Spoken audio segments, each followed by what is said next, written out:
Adam Schiff of California. He's also the ranking member of the House Permanent Select Committee on Intelligence.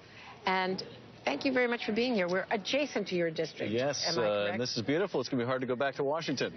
In fact, it's hard to go back to Washington for a lot of reasons. Yes. Not just this, but the politics of what is going on now. Let's talk about this. I am told that there could be the possibility of President Obama, rather, getting involved and actually, once Hillary Clinton goes over the top this week, saying something overtly. We know he, has some things on his schedule which could lend themselves to making a political statement. What would be the impact of that if Bernie Sanders has not yet conceded, if he is still fighting this out? It would be a huge development, and I think very positive in terms of bringing the party together.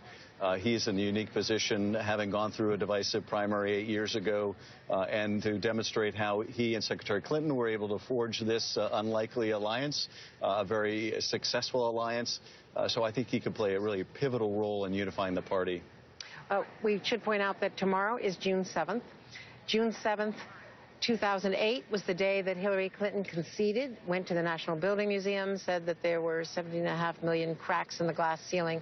So a propitious day, certainly for her, if she only has 19 delegates left. But Bernie Sanders is making the case, having made the argument against superdelegates, now he's saying he can convert superdelegates. You are clearly in the Clinton camp. But what are you hearing from your congressional colleagues? Is he reaching out to them? We haven't heard of any who have actually switched over. I haven't heard any even report that he's made the effort to get them to switch over. And it's a tough case to make. Secretary Clinton will have won millions more votes. She will win a significantly higher percentage of the pledged delegates.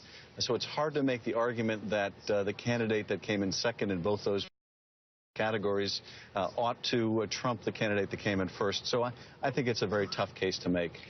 As recently as yesterday, he was opening up a whole new line of attack, saying that the Clinton Foundation was taking money from foreign contributors, an argument that Donald Trump could just as easily have made. Well, this is what concerns a lot of the supporters of Secretary Clinton, that we don't want to see Senator Sanders really assist and help Donald Trump. We want to bring the party together. We want to make sure that Donald Trump never sets foot in the Oval Office. And if we're divided, that's dangerous. And so I think you're going to see the secretary after tomorrow, whatever the result is, reach out to Senator Sanders, extend that olive branch. We hope it's reciprocated, because the last thing I think Senator Sanders wants is to somehow be seen as enabling Donald Trump to take the presidency. What if he wins California? Then won't he have an argument? I won the biggest state, the most diverse state.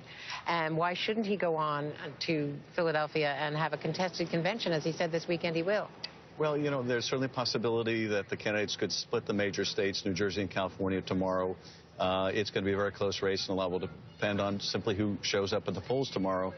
But nonetheless, he's still going to be well behind in the pledged delegates. He's still going to be millions of votes behind. And, while I'm sure he would like to win California, it doesn't change the underlying math. And I think it's a very hard argument for him to make at this point, particularly when earlier in the campaign he was saying the superdelegates should not play a decisive role. They should go the same way as the pledged delegates. So to reverse that now, I think, is a very tough sell. You're a former prosecutor, and there's another former prosecutor who's now a judge out here in San Diego, Judge Curiel.